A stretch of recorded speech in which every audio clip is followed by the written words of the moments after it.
നാമം ജപായനം പുണ്യം നിരുപമദീപാങ്കുരം പോലെ സ്വരശ്രുതിലയവരമതുലം ദീവാങ്കണം മോക്ഷസംഗീതസാരം നീളും വഴിത്താരയിൽ ജീവതാരം മന്ത്രാലാപം മായാവിൻ നിൻ പ്രസാദം. ദീപം ദീപം ദീപം ഇരുൾ നീങ്ങിയുണരുന്ന തെളിനാളദീപം. നമസ്കാരം. ദീപനാളത്തിനും ചന്ദനത്തിരിക്കും നാമജപത്തിനുമെല്ലാം നന്മയുടെ നിറവ് പകരാൻ കഴിയും. ഇന്നത്തെ സന്ധ്യാദീപത്തിലേക്ക് ഏവർക്കും സ്വാഗതം.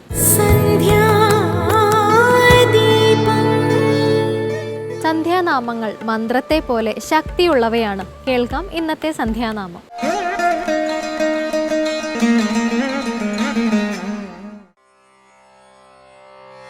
കണ്ണനെ കാണണം, കണ്ണനെ കാണണം, കണ്ണനിൻ കണ്ണിനു കർപ്പൂരമാകണം. കണ്ണനെ കാണണം, കണ്ണനെ കാണണം, കണ്ണനിൻ കണ്ണിനു കർപ്പൂരമാകണം. കണ്ണനെ കാണണം, കണ്ണനെ കാണണം, കണ്ണനിൻ കണ്ണിനു കർപ്പൂരമാകണം. അഞ്ജനലേപനരഞ്ജിത ചഞ്ചല മഞ്ജുളലോചനൻ തന്മുഖം കാണണം. അഞ്ജനലേപനരഞ്ജിത ചഞ്ചല മഞ്ജുളലോചനൻ തന്മുഖം കാണണം. കണ്ണനെ കാണണം, കണ്ണനെ കാണണം, കണ്ണനിൻ കണ്ണിനു കർപ്പൂരമാകണം. താവിയ പുഞ്ചിരി മായാതെ മിന്നുമാ മാധവൻ തന്നുടെ ചെഞ്ചുണ്ടു കാണണം. താവിയ പുഞ്ചിരി മായാതെ മിന്നുമാ മാധവൻ തന്നുടെ ചെഞ്ചുണ്ടു കാണണം. കണ്ണനെ കാണണം, കണ്ണനെ കാണണം, കണ്ണനിൻ കണ്ണിനു കർപ്പൂരമാകണം. കാളിന്തി തന്നുടെ വാർണി കുഞ്ചങ്ങളിൽ കാറൊളി വർണ്ണനങ്ങുണ്ടായിരിക്കണം. കാളിന്തി തന്നുടെ വാർണി കുഞ്ചങ്ങളിൽ കാറൊളി വർണ്ണനങ്ങുണ്ടായിരിക്കണം. കണ്ണനെ കാണണം, കണ്ണനെ കാണണം, കണ്ണനിൻ കണ്ണിനു കർപ്പൂരമാകണം. നീറുന്നു മാനസം രാധയ്ക്കു മത്സഖി കാർവർണ്ണനയുടൻ കൊണ്ടുവന്നിടണം. നീറുന്നു മാനസം രാധയ്ക്കു മത്സഖി കാർവർണ്ണനയുടൻ കൊണ്ടുവന്നിടണം. കണ്ണനെ കാണണം, കണ്ണനെ കാണണം, കണ്ണനിൻ കണ്ണിനു കർപ്പൂരമാകണം. കണ്ണനെ കാണണം, കണ്ണനെ കാണണം, കണ്ണനിൻ കണ്ണിനു കർപ്പൂരമാകണം. കണ്ണനെ കാണണം, കണ്ണനെ കാണണം, കണ്ണനിൻ കണ്ണിനു കർപ്പൂരമാകണം. കണ്ണനെ കാണണം, കണ്ണനെ കാണണം, കണ്ണനിൻ കണ്ണിനു കർപ്പൂരമാകണം. ശ്രീകൃഷ്ണൻ സാധാരണ ജനങ്ങൾക്ക് ഏറെ പ്രിയപ്പെട്ട ആരാധനാമൂർത്തിയാണ്. പ്രത്യേകിച്ച് സ്ത്രീകൾക്ക്. അശരണയായ പാഞ്ചാലിക്കും വിരൂപയായ കുബ്ജയ്ക്കും ആശ്വാസമായ കൃഷ്ണൻ. ഇത്തരം അനേകം കഥകളും ഐതിഹ്യങ്ങളും ശ്രീകൃഷ്ണനുമായി ബന്ധപ്പെട്ട് നമുക്ക് കാണാൻ കഴിയും. ആ കഥാപ്രവാഹത്തിൽ നമുക്ക് ആറാടാം അല്പനേരം.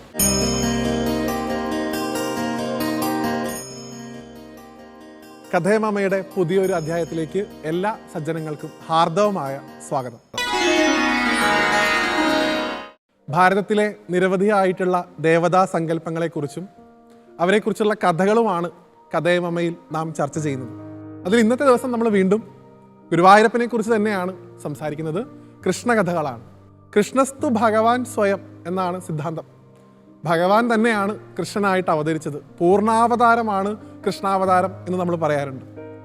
ആ കൃഷ്ണാവതാരത്തിലെ നിരവധിയായിട്ടുള്ള ഭഗവാന്റെ ബാലലീലകളിൽ ഏറ്റവും പ്രധാനപ്പെട്ട ഒരു സന്ദർഭം കാളീയ മർദ്ദന ലീലയാണ് ഈ ഒരു അധ്യായത്തിൽ നാം വിചിന്തനം ചെയ്യുന്നത്. ഒരിക്കൽ ഭഗവാൻ ഗോകുലത്തിൽ താമസിക്കുന്ന സമയത്ത് അവിടുത്തെ ഏറ്റവും പ്രധാനപ്പെട്ട നദികളിൽ ഒന്നാണ് കാളിന്തി.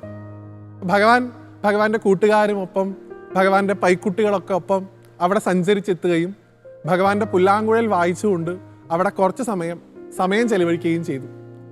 ഈ സമയത്ത് ഗോപന്മാർക്ക് എല്ലാവർക്കും തന്നെ ഭയങ്കരമായിട്ടുള്ള ദാഹം അനുഭവപ്പെട്ടു എന്നാണ്.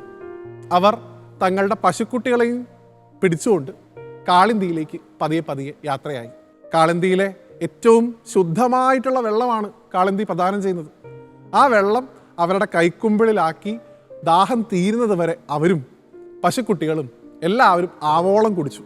അല്പസമയത്തിനകം തന്നെ ഈ വെള്ളം കുടിച്ച മുഴുവൻ ഗോപന്മാരും പശുക്കുട്ടികളും അവിടെ കാളിന്തിയുടെ തീരത്ത് തന്നെ മരിച്ചു വീണു. എന്താണ് സംഭവിക്കുന്നതെന്ന് ആർക്കും തന്നെ മനസ്സിലായില്ല.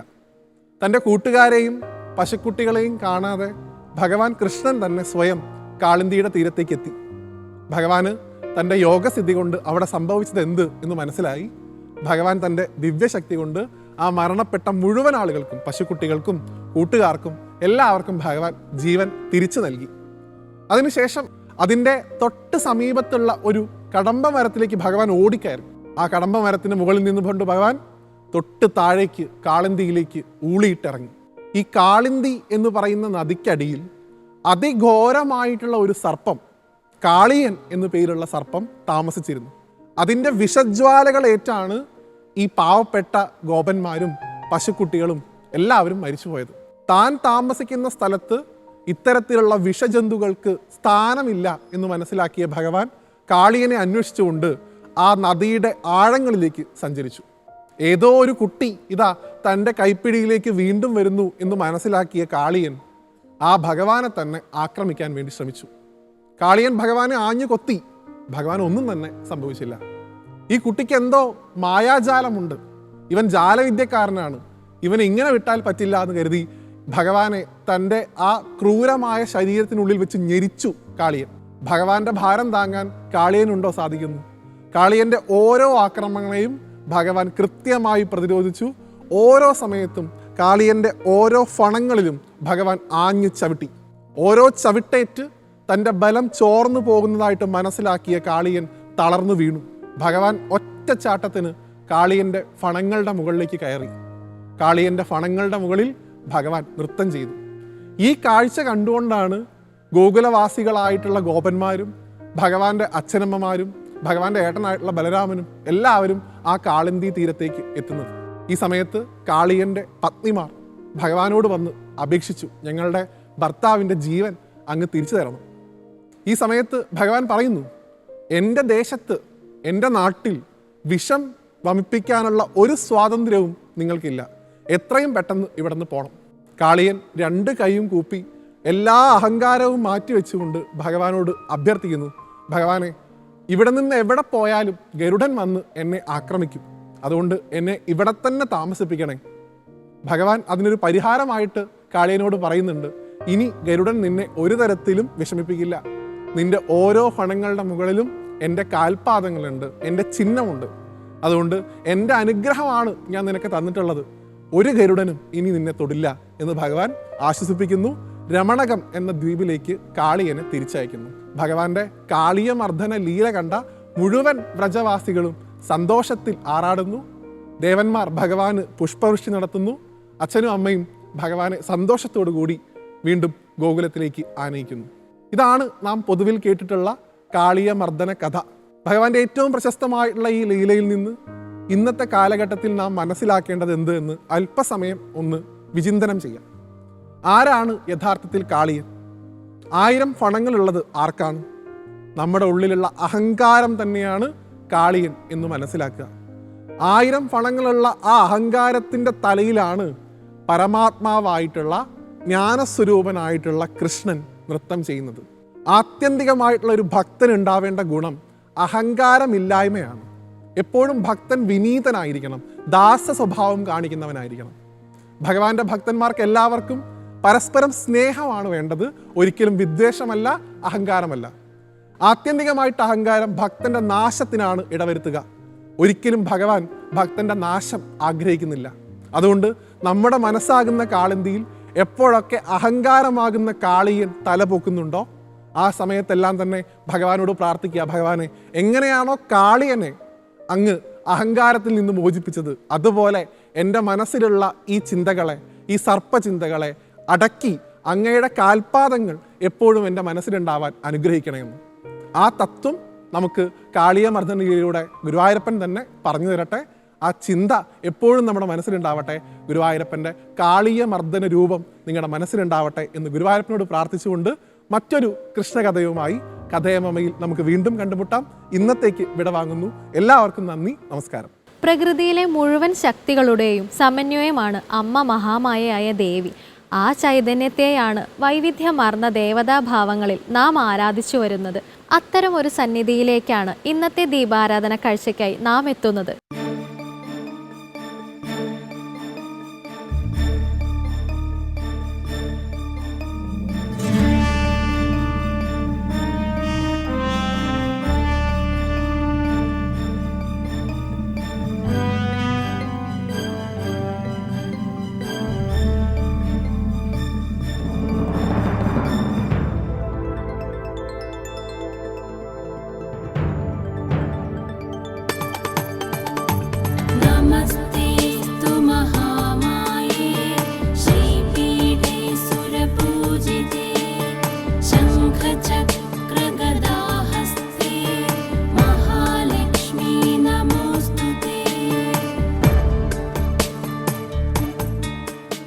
അതിപുരാതന കാലം മുതൽ കാർഷിക ദേവതയായി സങ്കല്പിച്ചാണ് ഭാരതത്തിലെ ജനങ്ങൾ കാളി പൂജ തുടങ്ങിയത് എന്ന് പറയപ്പെടുന്നു.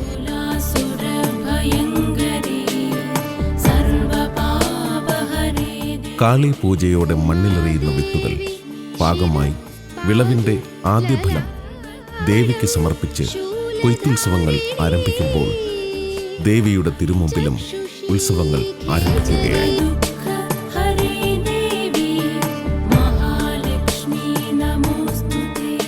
ഇങ്ങനെ കാളി പൂജയുടെ വിവിധ സംസ്കാരങ്ങൾ ആദ്യകാലം മുതലേ ഭാരതത്തിൻ്റെ പല പ്രദേശങ്ങളിലും നിലനിന്നിരുന്നു. സ്ത്രീ എന്നും ശക്തിയുടെ പ്രതീകമായതുകൊണ്ട് ആദ്യകാലം മുതലേ സ്ത്രീയെ ദേവതയായി ആരാധിച്ചു പോകുന്നു. കാർഷിക ദേവത, ഐശ്വര്യദേവത, വിദ്യാദേവത, ശക്തിദേവത, അങ്ങനെ ദേവി വിവിധ ഭാവങ്ങളിൽ ശക്തി സ്വരൂപിണിയായി സർവചരാചരങ്ങളിലും നിറഞ്ഞു നിൽക്കുന്നു.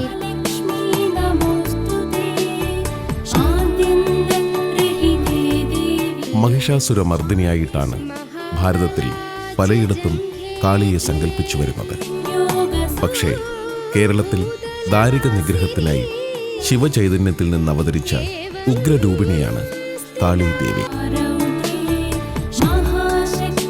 ദ്രാവിഡ സംസ്കാരത്തിൻ്റെ ആരംഭം മുതൽ തുടർന്നു വരുന്ന കാളി പൂജകൾ മിക്കപ്പോഴും അതിപുരാതനമായ ആചാരാനുഷ്ഠാനങ്ങൾ തന്നെ പിന്തുടരുന്നു എന്നതാണ് സത്യം.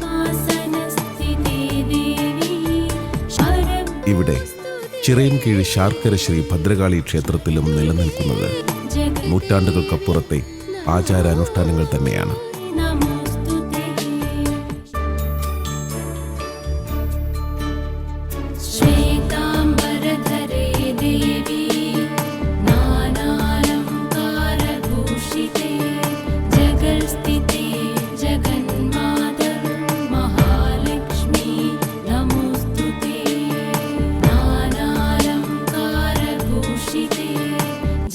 स्थिते जगन्मातर्महालक्ष्मी नमोऽस्तुते।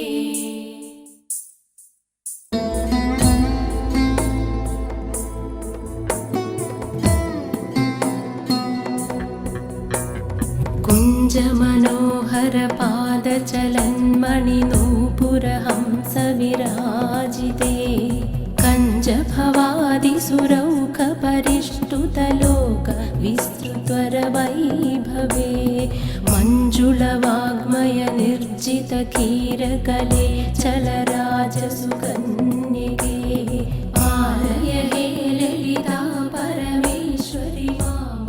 തിരുവനന്തപുരം ജില്ലയിൽ ചിറയൻകീഴ് റെയിൽവേ സ്റ്റേഷനടുത്തായി വിശാലമായ ഭൂമിയിൽ സ്ഥിതി ചെയ്യുന്ന ശാർക്കര ശ്രീ ഭദ്രകാളി ക്ഷേത്രം ഈ ദേശത്തിൻ്റെ കലയുടെയും സംസ്കാരത്തിൻ്റെയും പ്രതീകം കൂടിയാണ്.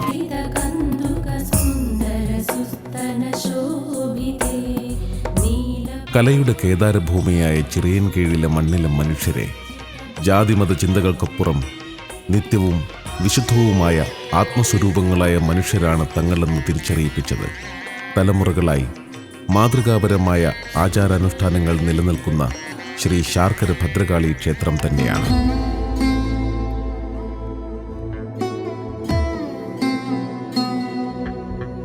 ഈ ഭൂമിയിലെ കാളി നാടകങ്ങൾ അരങ്ങേറുമ്പോൾ അണിയറയിൽ സർവ്വമതങ്ങളും ഒരുമിച്ച് കൈകോർത്ത് ദേവീ ചൈതന്യം അടുത്തെറിഞ്ഞ് ആത്മവിശുദ്ധി നേടുന്നു. തിരുവിതാംകൂറിന്റെ മണ്ണിലെ കാളിയൂട്ടുത്സവങ്ങളുടെ ചരിത്രപ്പെരുമയാൽ പ്രസിദ്ധമായ ശാർക്കര ശ്രീ ഭദ്രകാളി ക്ഷേത്രത്തിന്റെ ചരിത്രകഥ വില്ലുമംഗലം സ്വാമിയുമായി ബന്ധപ്പെട്ടാണ് കിടക്കുന്നത്. ഒരിക്കൽ വില്ലുമംഗലം സ്വാമി വിഷ്ണു പ്രീതിക്കും ഭദ്രകാളി പ്രീതിക്കുമായി ഒരു യാഗം നടത്തി. വിഷ്ണുവിൻ്റെയും ഭദ്രകാളിയുടെയും സാന്നിധ്യമില്ലാത്തതിനാൽ യാഗം തടസ്സപ്പെട്ടു. ദേവിയെയും ദേവനെയും അന്വേഷിക്കാനായി വില്ലുമംഗലം യാത്ര തിരിച്ചു. യാത്രക്കിടയിൽ ഒരു കടമ്പ് വൃക്ഷത്തിന് മുകളിലായി വിഷ്ണു ഭഗവാനെ കാണുന്ന വില്ലുമംഗലം കുട്ടിയുടെ രൂപത്തിൽ താഴെ നിൽക്കുന്ന ഭദ്രകാളിയെയും കാണുന്നു. വില്ലുമംഗലത്തിന്റെ സാന്നിധ്യമറിഞ്ഞ ദേവി ഉടൻ തന്നെ അവിടെ നിന്ന് അപ്രത്യക്ഷയാവുകയും ചെയ്തു. വില്ലുമംഗലം ദേവിയെ കണ്ടെത്തുവാനുള്ള യാത്ര തുടരവേ ഒടുവിൽ ശാർക്കര പരിസരമായ ചക്കയമ്മത്ത് വെച്ച് ദേവിയെ വീണ്ടും കാണാനിടയായി.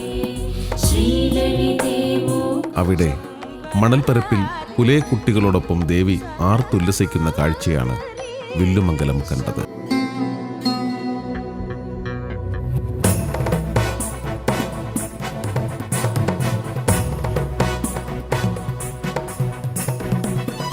ആ കാലഘട്ടത്തിൽ ധാരാളം വ്യാപാരികൾ ആലങ്ങാട്ട് നിന്നും പരവൂരിൽ നിന്നും ആ വഴി സഞ്ചരിക്കുമായിരുന്നു.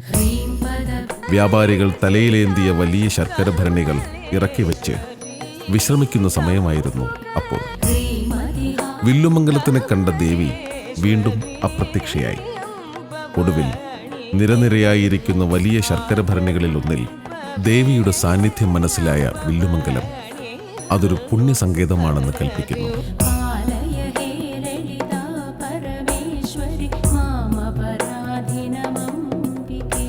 പിൽക്കാലത്ത് അവിടെ ക്ഷേത്രം പണിയുകയും വാൽക്കണ്ണാടി രൂപത്തിലുള്ള ശിലാവിഗ്രഹത്തിൽ ദേവീ ചൈതന്യം ശ്രീഭദ്രയായും ദുർഗാദേവിയായും ഭക്തജനങ്ങളിൽ അനുഗ്രഹം ചൊരിഞ്ഞു പോരുകയും ചെയ്യുന്നു.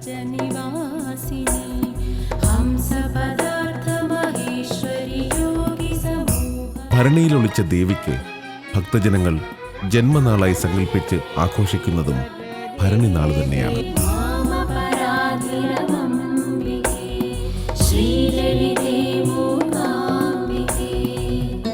നാഗരിക സംസ്കാരങ്ങളിൽ നിന്നും മാറി ഗ്രാമീണ സംസ്കാരങ്ങളിലാണ് എന്നും കാളീദേവി നിറഞ്ഞു നിൽക്കുന്നതും കാളീ പൂജയുമായി ബന്ധപ്പെട്ടുള്ള ആചാരാനുഷ്ഠാനങ്ങൾ നിലനിൽക്കുന്നതും. കടും നിറങ്ങളിൽ കളമെഴുതിയും പാടിയും തെയ്യക്കോലങ്ങൾ കെട്ടി ആടിയും തോറ്റം പാട്ടുകളുടെ താളത്തിൽ കാളീചരിതങ്ങൾ പറഞ്ഞും അങ്ങനെ പറഞ്ഞാലും പറഞ്ഞാലും തീരാത്ത ദ്രാവിഡ സംസ്കൃതി നിറഞ്ഞു നിൽക്കുന്ന ആചാരാനുഷ്ഠാനങ്ങളാണ് കാളീക്ഷേത്രങ്ങളിൽ നിറഞ്ഞു നിൽക്കുന്നത്.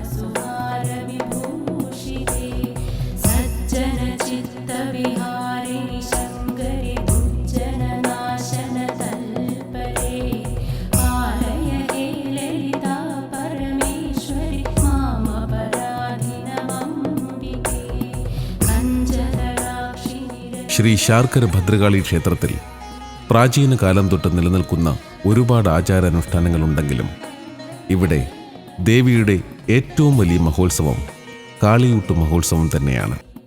ശാർക്കര കാളിയൂട്ടിൻ്റെ ചരിത്രം തുടങ്ങുന്നത് മാർത്താണ്ഡവർമ്മ മഹാരാജാവിൽ നിന്നാണ്.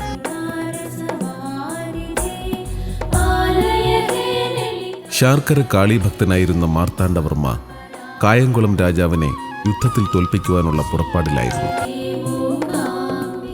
കായംകുളം രാജാവിൻ്റെ സൈനിക ബലത്തിൽ അസ്വസ്ഥനായ മാർത്താണ്ഡവർമ്മ തനിക്ക് യുദ്ധത്തിൽ വിജയം കൈവരിക്കാൻ ശാർക്കര കാളിയോട് പ്രാർത്ഥിക്കുകയും ചെയ്തു.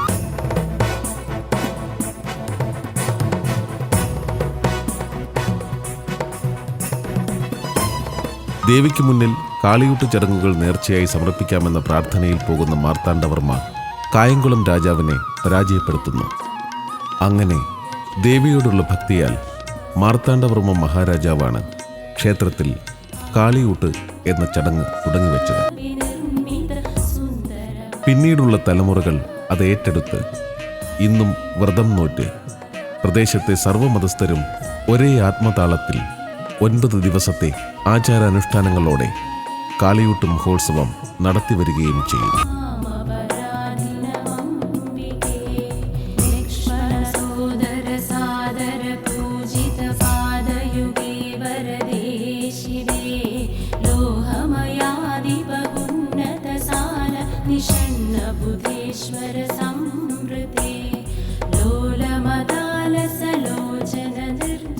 വാൽക്കണ്ണാടി രൂപത്തിലുള്ള ശാർക്കര ഭദ്രകാളി പ്രതിഷ്ഠയിലേക്ക് നോക്കുമ്പോൾ മായക്കണ്ണാടിയിലെന്ന പോലെ ദേവിയുടെ ഒരു പകുതി മുഖം ശാന്തരൂപിണിയായ ദുർഗയാണ്, മറുപകുതിയിൽ രൗദ്രഭാവമുള്ള കാളി.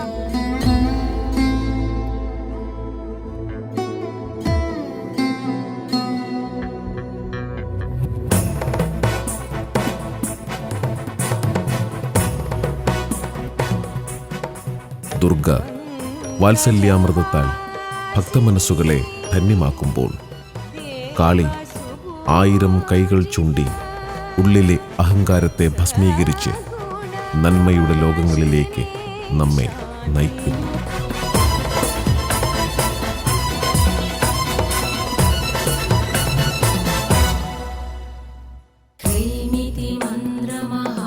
പൂജാനേരങ്ങളിൽ ചിലപ്പോഴൊക്കെ ദേവിയുടെ മുക്കുത്തിക്കല്ലിന് പച്ച നിറം, ചിലപ്പോൾ ചുവപ്പ് നിറം. ഇവിടെ ദേവി ദുർഗയും കാളിയുമായി മാറുന്നു.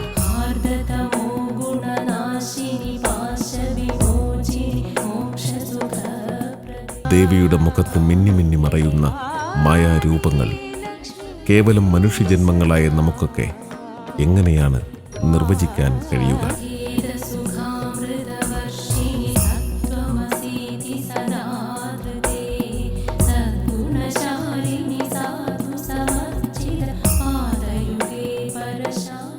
പറഞ്ഞറിയിക്കാൻ കഴിയാത്ത ഏതോ ഒരു ആനന്ദം ഉള്ളിൽ നിറയുമ്പോൾ അമ്മേ ദേവി, ഞാൻ തിരിച്ചറിയുന്നു, ലോകത്തിലെ ഏറ്റവും സ്വസ്ഥമായ ഇടം നിന്റെ തിരുസന്നിധി തന്നെയാണെന്ന്.